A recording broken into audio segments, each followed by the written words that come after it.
प्रभु यीशु मसीह के नाम में आपको अनुग्रह, शांति और आशीष मिले।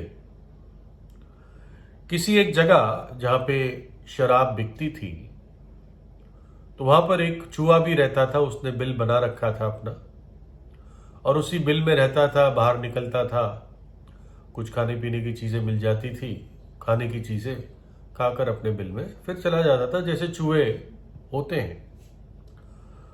तो उस ठेके पर एक बार रेड पड़ी, पुलिस की या अधिकारियों की रेड पड़ी। तो भाग दौड़ में कई सारी विस्की की बोतलें वो टूट गई, या उन्होंने डंडे मार के तोड़ी, जो भी कहानी रही हो।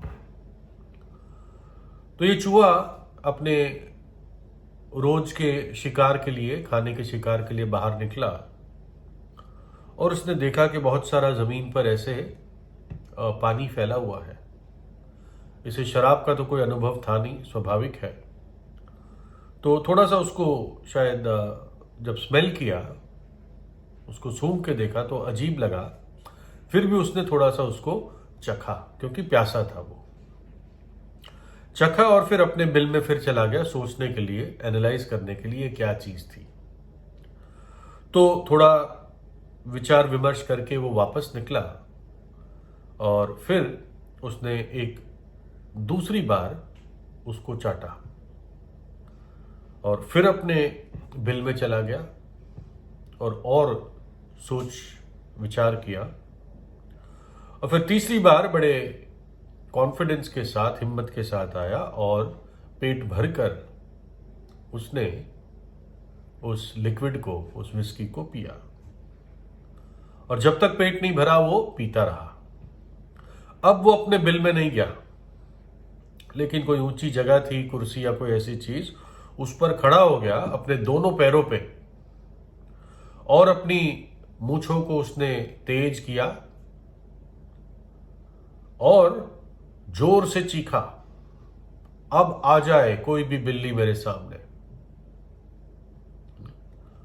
तो ये वो चूहा हो गया जब वो विस्की पीता रहा। और कुछ लोगों के मन में विचार शायद आते हैं कि बाइबल शराब पीने के बारे में क्यों इतना विरोध करती है, या बाइबल के प्रचारक शराब के विरुद्ध क्यों बोलते हैं।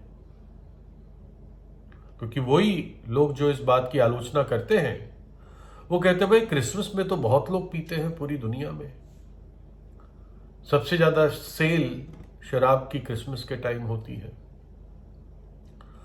तो इसके बारे में कुछ क्लैरिफिकेशन इस प्रकार से है। पहली बात तो, कोई भी सबूत नहीं है कि प्रभु यीशु मसीह का जन्म 25 दिसंबर को हुआ। जो अच्छे बाइबल के स्कॉलर्स हैं, उनका कहना है कि प्रभु यीशु का जन्म मई से जुलाई के बीच में या आसपास हुआ था। क्योंकि जब प्रभु यीशु ने जन्म लिया तो चरवाहे भेड़ों के साथ मैदान में थे, और ये चीज दिसंबर में पॉसिबल नहीं है बेथलेहम नगर में। और इसलिए दुनिया में कई सारे ऐसे सच्चे विश्वासी हैं जो क्रिसमस मनाते ही नहीं है। कुछ मनाते भी है, वो कहते चलो किसी दिन तो वो जन्मा था ही, तो क्यों ना 25 को ही मना ले। लेकिन जो सच्चे प्रभु यीशु के विश्वासी है, वो कभी भी क्रिसमस की आड़ में या वैसे भी अपने जीवन में शराब या शराबी नहीं बनते, मतलब शराब पीते भी नहीं है। उनकी पहचान ही नहीं है शराब से। तो इसलिए जो लोग क्रिसमस की आड़ में शराब पीते हैं और शराबी हो जाते हैं, तो वो परमेश्वर की ओर से नहीं है। बाइबल तो इसके विरुद्ध बोलती है ना। इतना विरुद्ध बोलती है बाइबल कि आपको ताज्जुब होगा। लिखा है नीति वचन 23 अध्याय में, कौन कहता है हाय, कौन कहता है हाय हाय, कौन झगड़े रगड़े में फंसता है, कौन बकबक करता है, किसके अकारण घाव होते हैं, किसकी आंखें लाल हो जाती है। उनकी जो शराब देर तक पीते हैं और जो मसाला मिला हुआ दाख मधु ढूंढने को जाते हैं। जब शराब लाल दिखाई देती है और प्याले में उसका सुंदर रंग होता है, और जब वह धार के साथ उंडेला जाता है, तब उसको ना देखना। बाइबल कहती है देखना भी नहीं, क्योंकि अंत में वह सांप की तरह डसता है और करेत के समान काटता है। तू विचित्र वस्तुएं देखेगा और उल्टी सीधी बातें बकता रहेगा, और तू समुद्र के बीच लेटने वाला व मस्तूल के सिरे पर सोने वाले के समान हो जाएगा। कहता है प्रभु का वचन, वो सांप और करेत के समान डसता है।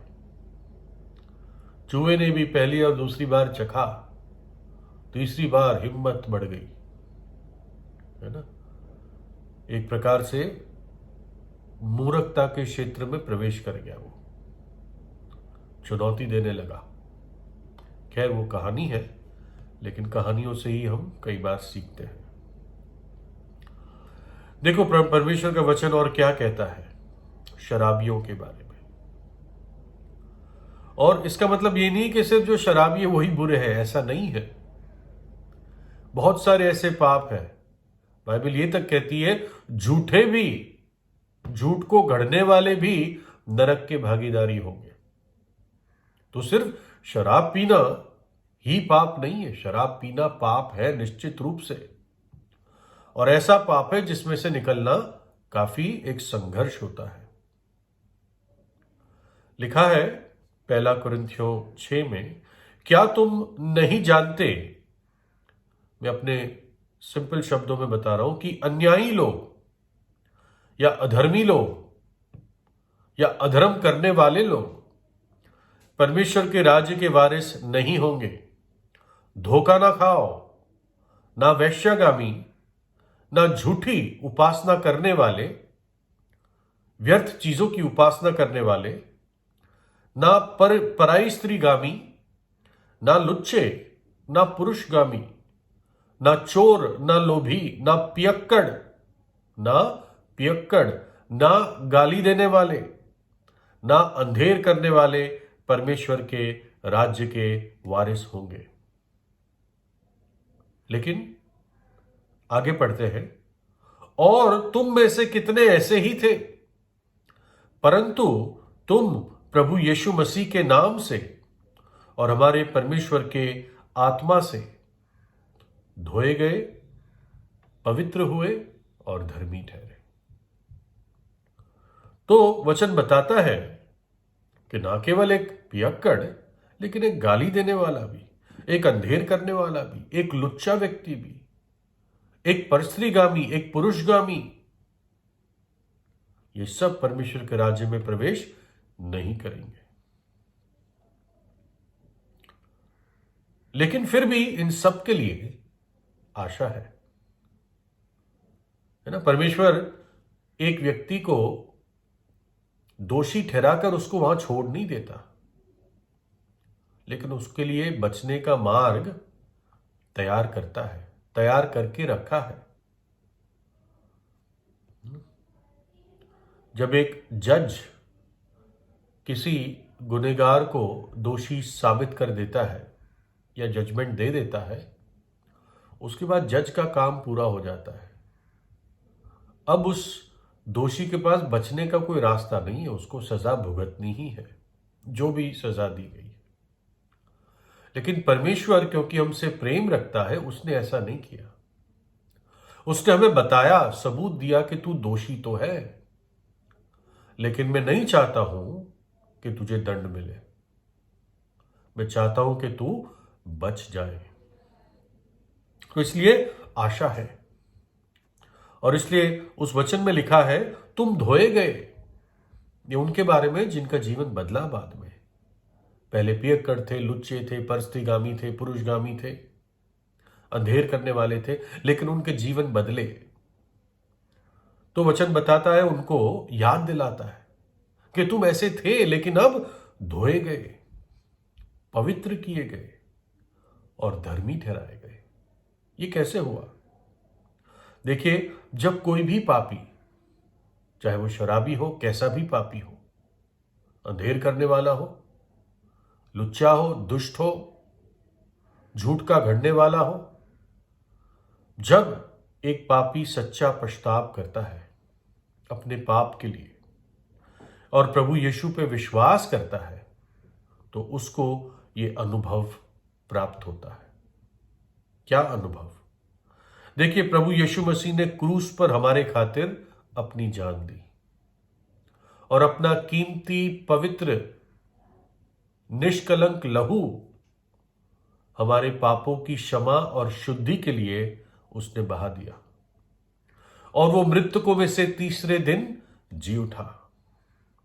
इसलिए जब ये पापी विश्वास करता है तो यीशु का लहू उसको धो देता है, वो व्यक्ति धोया जाता है और उसके पुराने पापों से अलग किया जाता है, अर्थात पवित्र किया जाता है। पवित्र मतलब अलग होना, गंदगी से और पुराने पापों से,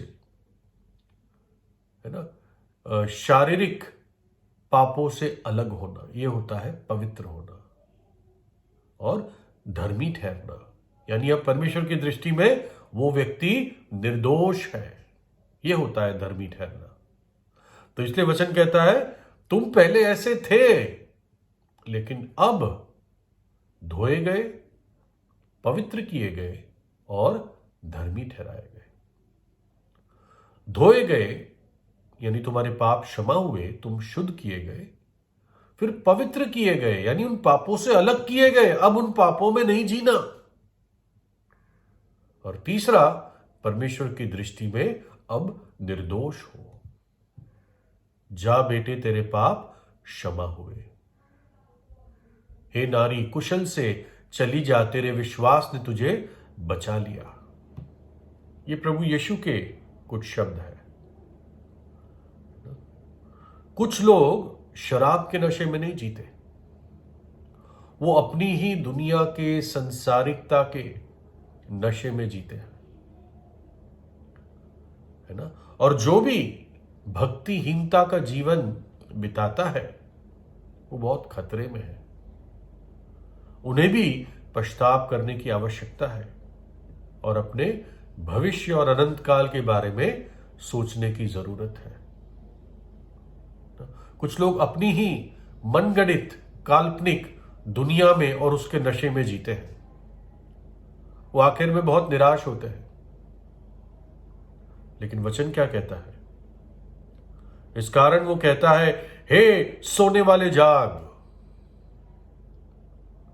हे सोने वाले जाग और मुर्दों में से जी उठ, तो मसीह का नूर तुझ पर चमकेगा। प्रभु का वचन कहता है सोने वालों को, हे सोने वाले जाग, अपने नशे से जाग और मुर्दों में से जी उठ, और यीशु मसीह का नूर, उसकी रोशनी तुझ पर चमकेगी। तू धन्य हो जाएगा, तू धन्य हो जाएगी। तो प्रभु यीशु पर विश्वास करें और अनंत जीवन पाए। प्रभु यीशु आपको आशीष दे।